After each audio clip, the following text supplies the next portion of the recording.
learned how to make this. Good morning, I'm Morgan Donner, and I recently made a video showing how to draft a sewing pattern for a late 14th century style dress. But what if you are not a fan of measuring and geometry, math, formula type nonsense, but you still want to make a really cute fitted gown like this? Well, today I'm going to show you how to drape the pattern instead with the help of my friend here, Stephanie. Start out with a potato sack-like garment consisting of 4 rectangles sewn together at the sides and the shoulders. It's possible to do this kind of fitting by yourself, but it's about 10 million times easier to do it with another person. Plus, it's a lot more fun that way, you know? I need these shoulder seams to be a little closer to the neck here, but that won't leave enough room for her arm comfortably, so I'll need to let the side seam out a bit and then pin those shoulder seams a little more. Starting at the sides, I'll slowly pinch in the seams until everything fits really snugly. If I get a lot of excess fabric, then we can trim that away as needed. We can also trim away some of the neckline too, which should make this a little bit more comfortable for your person to wear, whether the person is you or a friend. We'll pin the back seam too, particularly focusing on the dip in the small of the back. That's where the most curve is going to be. These sleeves need to go. We'll drape the actual sleeves as a separate piece later on. Neaten up those side seams a bit real quick.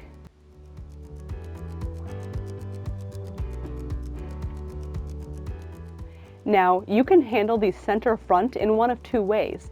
You can either leave it flat, untouched, and move all of the shaping to the sides, back, shoulders, and so on, or you can distribute the shaping to the front as well.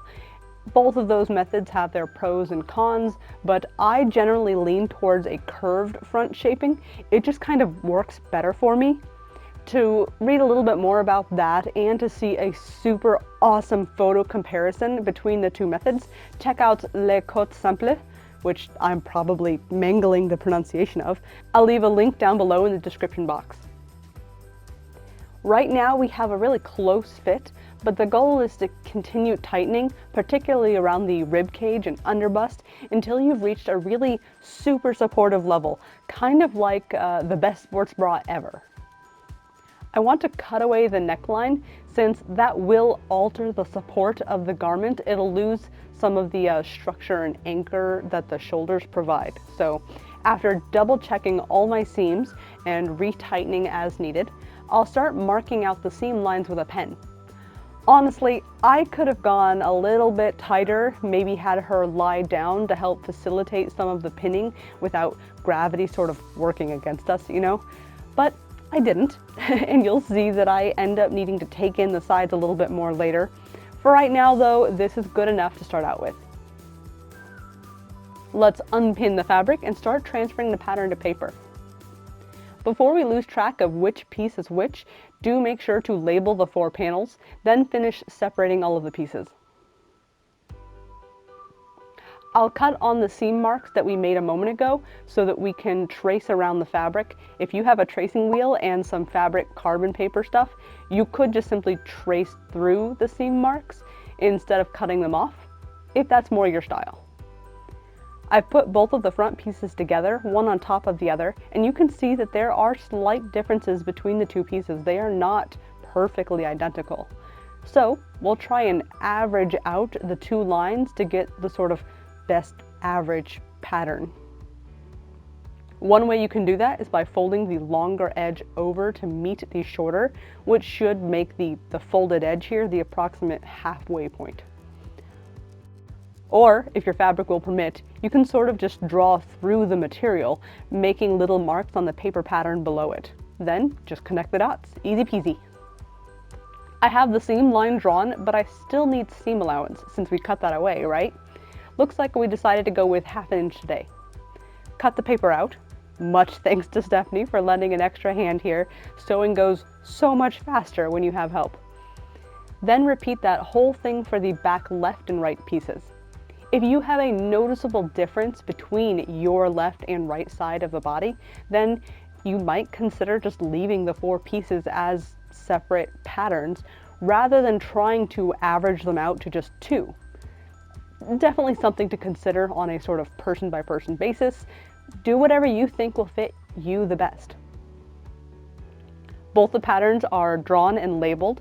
I'll true up the seams a little bit and make the side a little longer here to match the front side. Then I can cut that back piece out. Time to make the first mock-up. I have some tight weave no stretch fabric and we'll cut out our 4 bodice pieces, pin the back seam, pin the side seams, and then pin the shoulders. Sew up all of the pin seams and give it a try on. Well, it's a little big. That simply will not do. So let's go ahead and take out the side seams a smidge. There we go, much better. To make the sleeves, I'm just going to start draping fabric over her arm and pinning it tight. Cut the excess fabric off after the pins, and I think I want this sleeve to be a back seamed sleeve, so I'm going to rotate it up from under the arm and pin it in place to the shoulder of the tunic. Remove excess seam allowance as needed. I asked her to move around and see how the sleeve felt, and we found that there was a bit of tightness around the middle of the forearm, so we moved the pins a little looser in that area. Remove the sleeve, and once it's flat on the table, I can really easily mark the pinned seam line. Remove all the pins, and now you can see how we ended up with a beautiful S-shaped sleeve head, which is exactly what we want. Perfect. I've marked 1/2 inch away from the seam, which is our seam allowance for this project, and trim away the excess. Sew up the sleeve seam and then set the sleeve into the arm side. Don't forget that the sleeve needs to go to the middle of the back, not where the side seam is like a lot of modern garment sleeves. Try on that sewn sleeve and check the fit of the garment, especially around the arm side. It looks to me like the upper arm could be a little slimmer, while the lower arm is maybe a bit too tight still. I'm trying to shove, honestly, way too much sleeve into not enough bodice, so we'll need to fix that on the pattern too. Whenever I make the bicep narrower, that'll help with this process. The sleeves can be cut to a attractive and pretty length and shape. We're going for a sort of bell-shaped cuff like you see in various medieval illuminations. Remove the sleeve and seam rip it back open so that we can trace the shape onto pattern paper. We need to make the bicep a little smaller and the forearm a little bigger. I'm also evening out the sleeve head so that it's a little smoother and maybe a tiny bit more shallow. I like to put little X's on the lines that I don't want to cut later on. It's something to help me remember which is good lines and which are bad lines. We're all done with these alterations, so let's go ahead and cut out the sleeve pattern. We made a slight change to the waist size earlier, so we'll need to make sure we remember to transfer that change to the paper pattern as well. I want to alter where the sleeve seam starts, so I'll tape the front and back pieces together at the shoulder, although if I had been paying attention, I would have taped the actual shoulder seams together instead of including the seam allowance, but whatever. Anyways, I'm cutting away the front of the arm side and transferring that piece to the corresponding spot on the sleeve itself, because I don't actually want to lose any length or size in this area. I just want to sort of shift where that seam is. Now, my sleeve pattern isn't exactly pretty anymore, but it works. All the changes are done, so let's make a second mock-up. The truth is, guys, I'm really not a particularly talented pattern drafter or draper. I just make like 100 mock-ups until I like how things fit. So that's the secret to my success. Just keep trying until things finally work.